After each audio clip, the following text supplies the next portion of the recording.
नाम है आपका? हरपाल सिंह। कौन से जिले से आए हो? बिजनौर से। ताऊ जी क्या लग रहा है यहाँ तो बीमारियाँ क्यों आ गए? हम तो मरना है, जब हमें परेशान कर रखा है इससे मर जाए तो ठीक है। आप मर जाएंगे तो फिर जमीन जायदाद कौन देखेगा? कौन हमारे बाहर देखेंगे, बच्चे तो हमारे हैं वो देखेंगे, पर मरना कबूल है, हटना कबूल नहीं। ये जो सरकार है, जो मोदी सरकार है, जो कानून लेकर के आई है ना, वो ये कहती है इससे किसानों की जो आय होती है वो बढ़ जाएगी, आपको आमदनी बढ़ेगी। अरे हमारे तो घट गई। अच्छा, हाँ घट गई। योगी मुझे तो घटा दी, कहीं कहीं ना छोटे। लेकिन वो तो कहते हैं हम अच्छे दिन ला रहे हैं देशवासियों के। हाँ बहुत बुरे दिन आ गए, बहुत बुरे आ गए।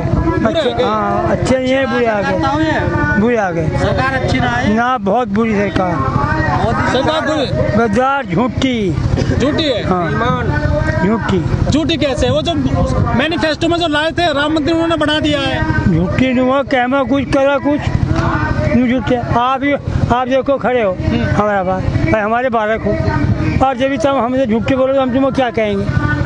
अब बालक हमारे यहाँ पर झूठे बोल रहे हो। झूठ कैसे बोलते हैं? ये झूठ कहे को जो कर देंगे वो कर देंगे, करता कुछ नहीं, कहे कुछ नहीं। हमारी जमीन हो ठीक हो तो हम इसे छोड़ दो, इस पर कानून क्यों बना रहे हैं? जब हम मना कर रहे हैं क्यों कानून बना रहे हैं? ये वो ये कहते हैं कि जब ये कानून बन गया, लागू हो जाएगा, तो आपकी जो फसल होगी हाँ। उसका नगद पैसा मिलेगा बहुत अच्छा, कंपनी आएंगे बहुत ज्यादा। फसल हाँ 1.5 साल हो गया अभी तो पैसा दिया ना गन्ने का, और मतलब 5 साल हो गए जब मुद्दू बनाओ ना मुद्दू को, अभी तो ये पैसा भाव बढ़ाया ना गन्ने का, एक झल्ला नहीं बढ़ाया।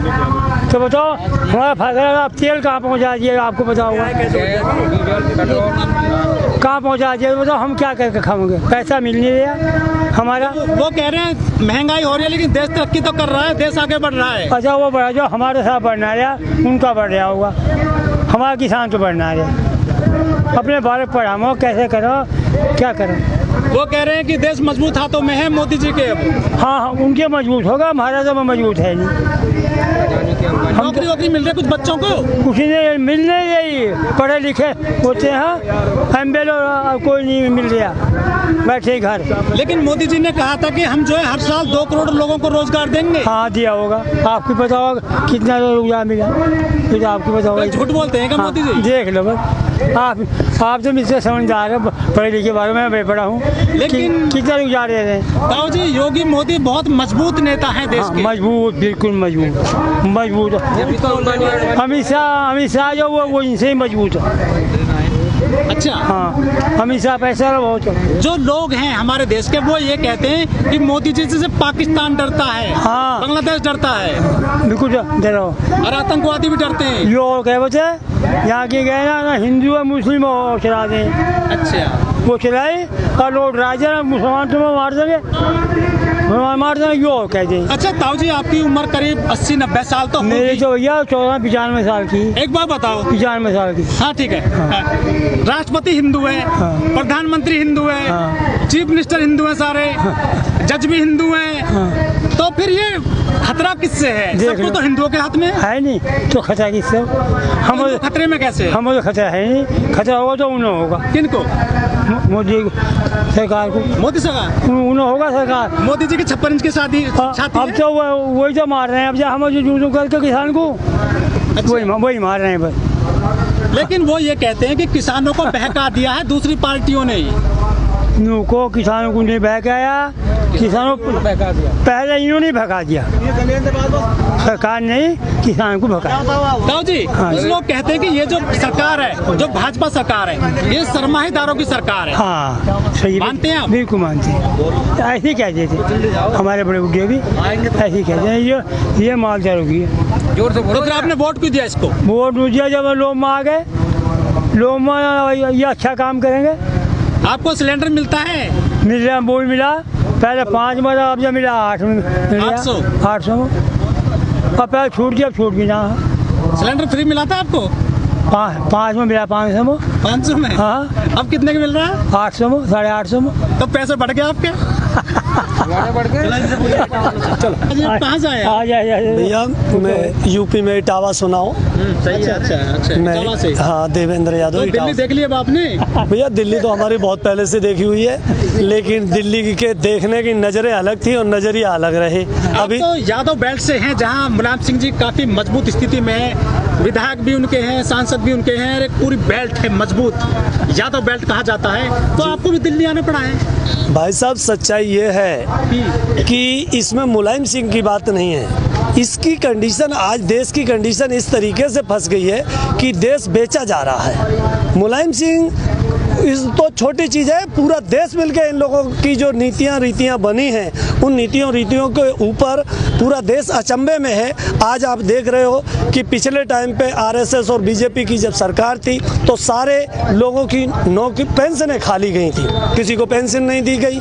आज जब इनकी सरकार आई तो क्या होता है कि इन लोगों ने फिर आज नौकरियां खाली, शिक्षा मित्रों की नौकरियां खाली। विशेष तौर से उत्तर प्रदेश में आप देख रहे होंगे कि 2.25 लाख से ज़्यादा शिक्षा मित्र तैनात थे, जिनको सैलरी अखिलेश सरकार दे रही थी पूरी 35,000 रुपये। शिक्षा मित्रों की कहानी ये थी कि उनको पक्का किया जा रहा था, विशिष्ट टीसी करवाई जा रही थी, उसके बाद वो नौकरी पे थे और कत्ते खाते नौकरी इन्होंने कितनी साजिश के तरीके से कोर्ट का सहारा लेकर के और उसको किस तरीके से डिपोलाइज किया। इसी तरीके से आपने देखा है कि ये सत्ता में कैसे आए। उसके बाद आप ये भी देख रहे हो कि आज के टाइम पर मोदी सरकार जो है हर चीज़ की प्लानिंग पहले कर लेती है, और सच्चाई तो यह है कि मोदी तो इस सरकार के कुछ भी नहीं है। इसको चलाने वाला जो तंत्र है, जो उसको हम लोग आरएसएस के नाम से जानते हैं, वो पूरी बीजेपी कंपनी जो है, पार्टी ना कहकर के कंपनी में कहूँगा कि ये कंपनी कारपोरेट के हवाले हो चुकी है। और कारपोरेट में भी आप जानते हैं कि सारे कारपोरेट में बहुत सारे परिवार हैं भारत के अंदर, लेकिन ओनली 2 परिवारों को वरीयता मिली हुई है, जिसे आप जानते होंगे, अंडानी और अंबानी। ये तो जो पार्टियां होती हैं, जो सरकार चलती है, उनके कहीं ना कहीं जो कॉर्पोरेट घरानों से संबंध रहते हैं, चाहे कांग्रेस रही हो, चाहे सपा रही हो, चाहे बसपा रही हो, सबके संबंध रहे हैं, तो उनके भी संबंध है। तो गलती क्या है इसमें? भाई साहब उसी का तो कारण है कि कांग्रेस, आप देख रहे हैं 70 साल कांग्रेस ने राज किया, आज कांग्रेस विनाश के पथ पर जा रही है। क्यों जा रही है? कि जब कांग्रेस ने नेता कारपोरेट से साठगांठ की तो उसका लोग समझ गए, और लोग समझ गए तो कांग्रेस विनाश के पथ पर जा रही। और हुआ क्या कि जब कांग्रेस ने जान लिया कि मेरी जमीन खिसक रही है, तो इन्होंने बीजेपी को जन्म दे दिया और बीजेपी बन के तैयार हो गई। आज बेटा कांग्रेस, वो बाप कांग्रेस ही रहा और बेटा बीजेपी में कर दिया गया। ये कंडीशन हो गई। तो बीजेपी कोई दूसरी नहीं है, कांग्रेस की बी पार्टी ही बीजेपी है। आप भली बात जानते हैं। जो टिकैत साहब हैं, जो किसान लीडर हैं, उन्होंने कह दिया है बाकायदा कि यदि सरकार नहीं मानी ना, अब हम कॉर्पोरेट घरानों के जो गोदाम हैं, चाहे अनाज के हैं, चाहे फैक्ट्रियां, उनको निशाना बनाएंगे किसान। भाई साहब मैं आज गाजीपुर बॉर्डर पे हूँ, मैं 5 दिन शाजापुर बॉर्डर पे गया था। वहाँ मैंने देखा किसानों का जब्बा। वहाँ के किसानों ने, राजस्थान और हरियाणा का सेंटर बॉर्डर है, मैं अपनी आँख से देख के आया। किसानों ने खेत से मिट्टी निकाली और सड़क पे 5-5 इंच मिट्टी बिछा दी और उस मिट्टी के ऊपर पौधों प्याज रोप दिया। मैं अपनी आंखों से प्याज, बैंगन, मिर्च देख के आया हूँ और ये कहा कि जब तक अगर इनकी नीयत कि हमारी ज़मीन की तरफ बन गई है, तो हमारी भी नीयत अब कारपोरेट घरानों की और प्रशासन की चीज़ों की तरफ बन गई। वहाँ के किसानों ये कह रहे थे कि हम जो है सड़क के ऊपर मिट्टी डालेंगे, हमें बहुत ज़्यादा मेहनत नहीं करनी है, केवल 4 इंच मिट्टी बिछाएंगे, चूँकि भूमि की ऊपरी परत जो है वो मिट्टी उपजाऊ होती है किसान के लिए, नीचे कोई हम खनन का काम तो करना नहीं है, हम 4 इंच मिट्टी डाल लेंगे और सड़क पे खेती करना शुरू कर देंगे। अगर इन्होंने भरा साइलो और गोदाम बनाए, तो जिस तरीके से अंग्रेज यहाँ पर उन्होंने रेल और उसके बाद में नहरें और पुल तमाम चीज़ें बनाई और छोड़ के उन्हें भगना पड़ा। आपको वादा करते हैं आपसे कि इसी तरीके से ये कारपोरेट घराने जिस तरीके से ईस्ट इंडिया कंपनी इंडिया को छोड़ गई, इसी तरीके से अंबानी और अंडानी ये कारपोरेट घराने किसानों के सामने ये अपने गोदाम छोड़ के और वापस भागते हुए नजर आएंगे।